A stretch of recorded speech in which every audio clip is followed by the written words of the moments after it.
Hey, my Korean friends, my name is J.D. Greer, and I am the author of a new book called Essential Christianity. I've written a couple others, Gaining by Losing and Gospel and Just Ask.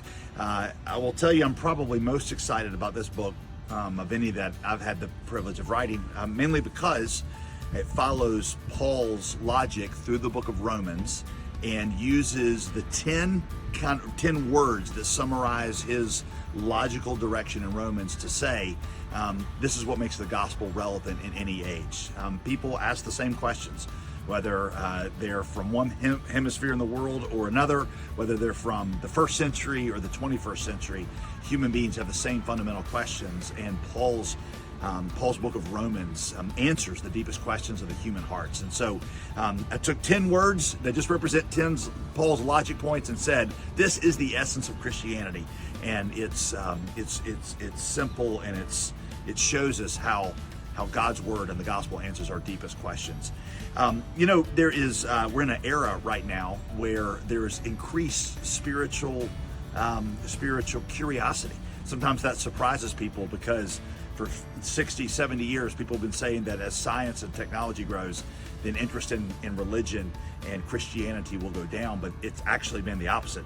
In fact, many sociologists have just said with the increase of these things, there's a hunger that people have to connect with God and to connect with what it means to be a spiritual being. That is, as people are as hungry for that now as they've ever been.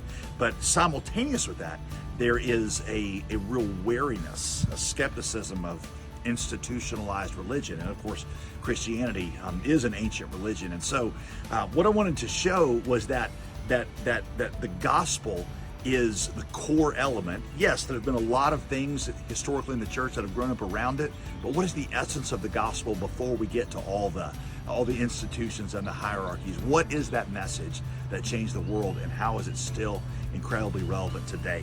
I think if you take the 10 words of this of essential Christianity and you master them and you meditate on them and you bury them deep in your heart, it's like the great preacher D. Martin Lloyd-Jones used to say, when you drive the gospel deep in your heart, that's when the fruit and the flowers of Christianity grow the highest and the strongest in your life. I hope it's a blessing to you, and it was a privilege to write it and to be able to partner with you in being able to share the gospel to your neighbors and the friends all around you. So thank you for giving me that privilege.